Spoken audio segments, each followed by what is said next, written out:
Caste census एक मुद्दा है जो आजकल चर्चा में है।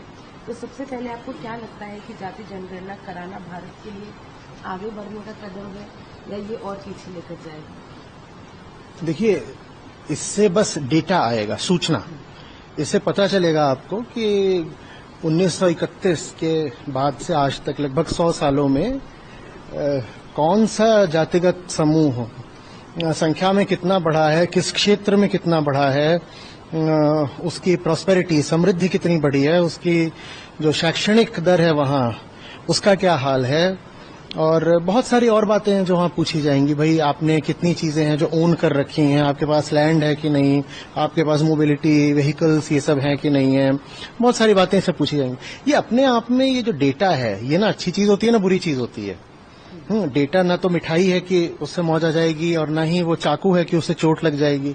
ये तो इस पर है कि आप उस डेटा का इस्तेमाल क्या करना चाहते हो।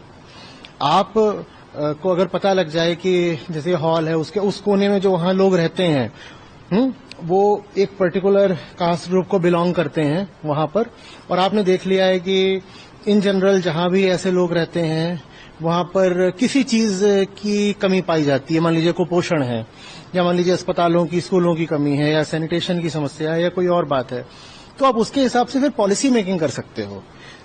जो हमारी सरकारें हैं, केंद्रीय सरकारें, राज्य सरकारें, या जो लोकल गवर्नमेंट्स होती हैं, ये बहुत तरीके की वेलफेयर स्कीम्स चलाती हैं, जिसमें डिस्ट्रीब्यूटिव मेजर्स भी होते हैं, एफर्मेटिव मेजर्स भी होते हैं।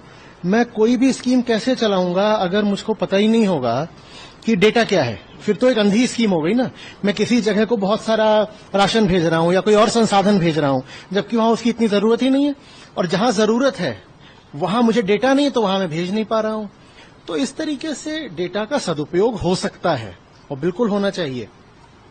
मुझे ये भी पता चलना चाहिए ना कि इतने दिनों से ये एफर्मेटिव स्कीम्स चल रही थी जिसमें रिजर्वेशन भी शामिल है, तो इन एफर्मेटिव स्कीम्स का फायदा किसको हुआ है।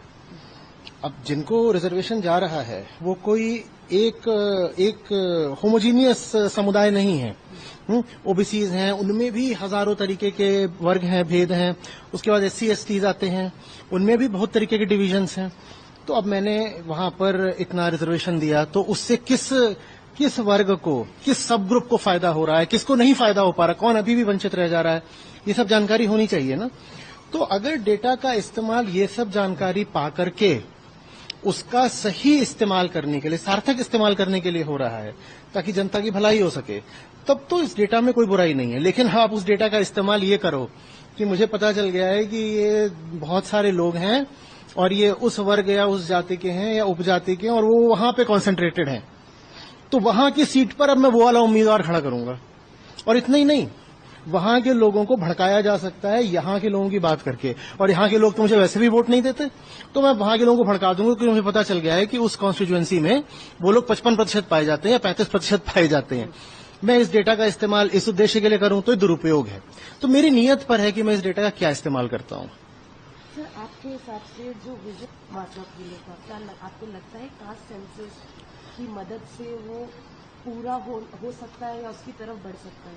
देखिए, अगर हमारा विजन ये है कि जो समाज का वंचित वर्ग रहा है, जो हमारे शोषित भाई बहन रहे हैं, उन तक हमें शिक्षा पहुंचानी है, उनको हमें सामाजिक न्याय दिलाना है, हम चाहते हैं कि वो भी आगे आए, कंधे से कंधा मिलाकर राष्ट्र की तरक्की में हमारे साथ बढ़ें, योगदान दें, तो हमें ये पता तो होना चाहिए ना कि समस्या किस जगह पर है, किस तल पर है। डेटा तो बहुत जरूरी चीज होती है। आपके लिए जो भी चीज जरूरी होती है, आप उसके बारे में डेटा इकट्ठा करना चाहते हो कि नहीं। यहां तक कि आप कपड़े भी धुलने के लिए देते हो लॉन्ड्री में, तो आप लिख लेते हो कि इतनी ये, इतनी चीज, इतनी ये, इतनी ये, तो आप उसको टैबुलेट करते हो, है ना। तो जो चीज जितनी जरूरी होती है, आदमी उसके बारे में उतनी सूचना रखना चाहता है। आपका बैंक स्टेटमेंट होता है, उसमें एक एक रुपए का हिसाब होता है, क्योंकि वो रुपया हमारे लिए जरूरी होता है। जो चीज जरूरी होगी वो रिकॉर्ड भी जरूर होगी, उसको नापा भी जरूर जाएगा, उसकी गिनती करी जाएगी, वरना वो जरूरी नहीं है। फिर हम बस मुंह से बोल रहे हैं जरूरी, हम जरूरी मानते नहीं।